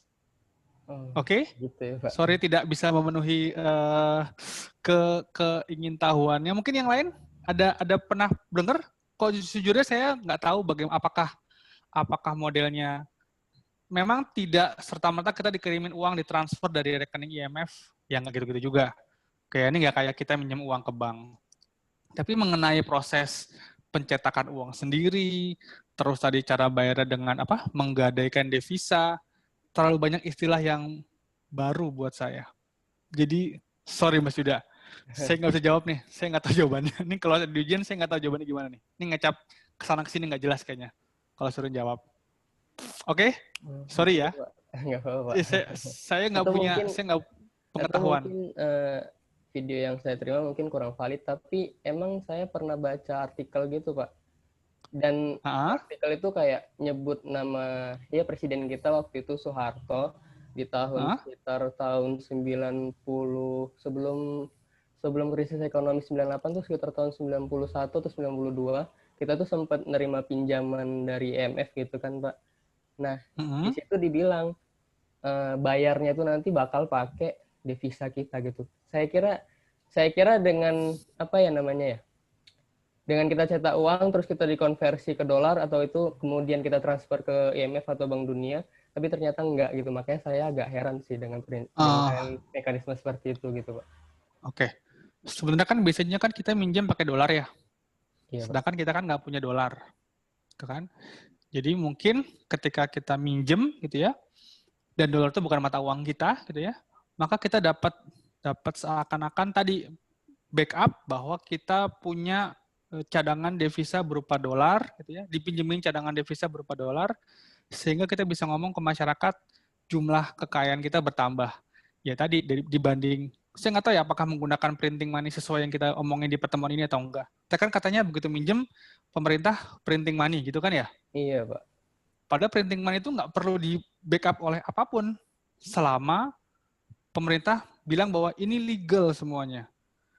Nggak perlu di backup oleh apapun sebenarnya, kecuali pemerintah khawatir ya mata uangnya dianggap tidak kredibel lagi karena terlalu banyak mencetak uang. Tapi walau alam, sejujurnya saya nggak tahu. Saya takut salah. Sorry Mas Yuda. Nggak apa-apa, Pak. Terima kasih, Pak. Siap. Sorry teman-teman, saya nggak tahu. Takutnya Izin lebih bertanya, kemana-mana Pak. malah. Ya, Loh, bukankah kalau pemerintah nyetak uang itu sekarang ini backupnya pakai dolar ya, Pak ya? kalau Indonesia iya. Ya, Indonesia itu bilang printing money kenapa? Karena dia masih punya cadangan devisa untuk bilang bahwa saya punya kekayaan sebesar cadangan devisa, jadi kita bisa nyetak uang. Kita bisa nyetak rupiah. Gitu kan? Tapi tadi kan kita ngomong printing money yang ngerjain siapa? Si Amerika kan? Amerika apakah perlu punya backup dolar? Ya enggak. Orang mereka yang ngeluarin dolar, mereka yang punya, yaitu makanya beberapa penyokong printing money action itu, ya kan mata uang kita stabil, dipakai sama semua orang. Makanya kita nyetak uang sebanyak-banyaknya juga nggak masalah, kita nggak akan bangkrut. Gitu kata orang yang menyarankan pencetakan uang ke pemerintah US. Sedangkan untuk negara lain gimana? Ya nggak bisa. Sekarang ini semua cadangan devisa dinilai dengan menggunakan dolar.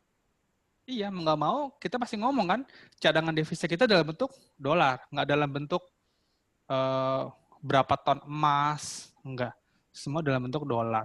Dan dolar yang dimaksud itu bukan dolar yang diperjualbelikan di pasar kurs kayak kita bisa belanja di apa namanya iklan Binomo. Ah, bukan itu ya. Itu bukan dolar yang seperti itu. Tapi merupakan pengakuan atau cadangan devisa yang dari kita jualan di luar negeri atau kita misalnya kita kan juga meminjamkan tuh. Indonesia ini kan termasuk negara yang berhutang dan yang menghutangkan sebenarnya.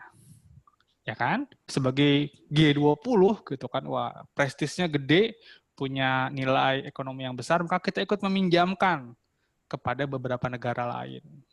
Jadi kita juga punya cadangan devisa dari situ. Iya benar, karena memang cadangan devisa semua negara dia itu masih pakai dolar. Bahkan Cina pun kalau kita mengukur berapa besar ekonomi Cina, masih pakai dolar kok. Saat ini seperti itu. Oke?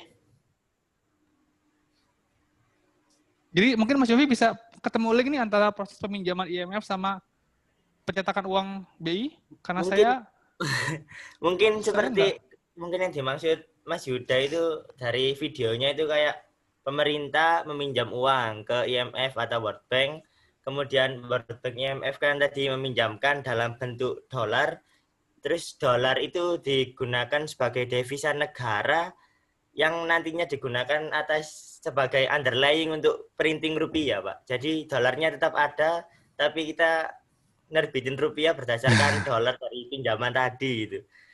Terus nanti kalau membayar kan juga memakai devisa, cadangan devisa negara dalam bentuk dolar karena IMF sama World Bank juga mau menerimanya itu dalam bentuk dolar. iya, mungkin seperti itu. Saya nggak tahu. Saya nggak tahu, takut salah saya. Ya, mungkin seperti itu teman-teman. Nanti kita belajar bareng-bareng ya. Sejujurnya saya nggak tahu, mohon maaf. Saya takut salah. Oke, makasih Mas Yofi sama Mas Yuda. Yang lain teman-teman ada yang mau tanyain?